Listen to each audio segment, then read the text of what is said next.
Hello student. तो आज मैं धनंजय सर साइंस क्लासेस में आपको एटॉमिक नंबर और एटॉमिक मास के बारे में बताने जा रहा हूँ। एटॉमिक नंबर किसे कहते हैं, एटॉमिक मास किसे कहते हैं, ये बहुत ही इंपॉर्टेंट है अकॉर्डिंग टू द एटम। तो एटॉमिक नंबर जो है, the number of protons present in the nucleus of an atom is called atomic number. किसी भी एटम का जो न्यूक्लियस होता है, उस न्यूक्लियस के अंदर में जो प्रोटॉन की जो संख्या होती है, वह प्रोटॉन की संख्या हमें एटॉमिक नंबर के बारे में बताता है। एटॉमिक नंबर को इंडिकेट करते, डिनोट करते किससे, तो जेड से। और इसको सबसे पहले बताने वाले जो साइंटिस्ट थे, उनका नाम हेनरी मोसले। उन्होंने 1930 में एटॉमिक नंबर के बारे में बताया। ये जो एटॉमिक नंबर है, ये हमारा नंबर ऑफ प्रोटॉन के बराबर होता है, जो कि न्यूक्लियस के अंदर में होता है, और नंबर ऑफ इलेक्ट्रॉन के भी बराबर होता है, जो कि न्यूक्लियस के अराउंड में रिवॉल्व करता है। एटॉमिक नंबर जो है, वह नंबर ऑफ इलेक्ट्रॉन के बराबर तभी हो सकता है जब वह नॉर्मल एटम हो, क्योंकि जब इलेक्ट्रॉन लूज और गेन की बात होती है तो एटम जो है वह आयन हो जाता है। तो अगर नॉर्मल एटम है, या इसको हम न्यूट्रल एटम भी बोल सकते हैं, तो ही एटॉमिक नंबर जो है वह इलेक्ट्रॉन की संख्या के बराबर होगा। अब हमारा नेक्स्ट टॉपिक है कि मास नंबर किसे कहते हैं, या एटॉमिक मास क्या होता है।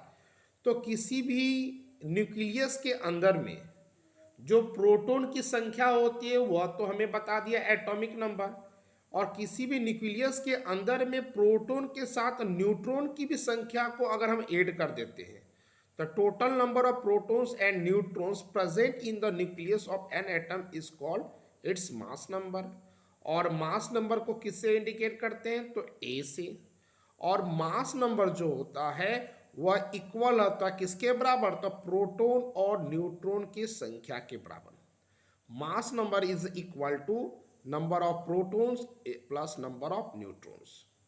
या हम नंबर ऑफ प्रोटॉन को एटॉमिक नंबर भी बोल सकते हैं। तो mass number is equal to atomic number plus number of neutron भी होता है। एक सामने मैंने x लिख दिया, और x जो है वह रिप्रेजेंट कर रहा है किसी एक एलिमेंट को, इसलिए मैंने एटॉमिक सिंबल लिख दिया।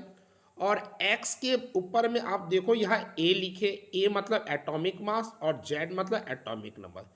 एग्जाम्पल के लिए मैंने सोडियम लिया, सोडियम एटम है जिसका लैटिन नेम नाइट्रियम होता है। तो मैं दिखाया कि किस तरह किसी भी एलिमेंट का हम एटॉमिक मास कहाँ लिखते हैं और एटॉमिक नंबर कहाँ लिखते हैं। मैंने यहाँ मेंशन कर दिया कि जैसे सोडियम का एग्जांपल लेकर चले तो आपका जो एटॉमिक नंबर है वह 11 है, एटॉमिक मास 23 है। जो भी एटॉमिक नंबर होगा एटम का, वह इलेक्ट्रॉन के बराबर होगा, वही हमारा प्रोटॉन के बराबर होगा। और न्यूट्रॉन की संख्या निकालना है तो एटॉमिक मास में से एटॉमिक नंबर को माइनस कर देंगे। तो मैंने number of neutrons equal to atomic mass minus atomic number लिख दिया।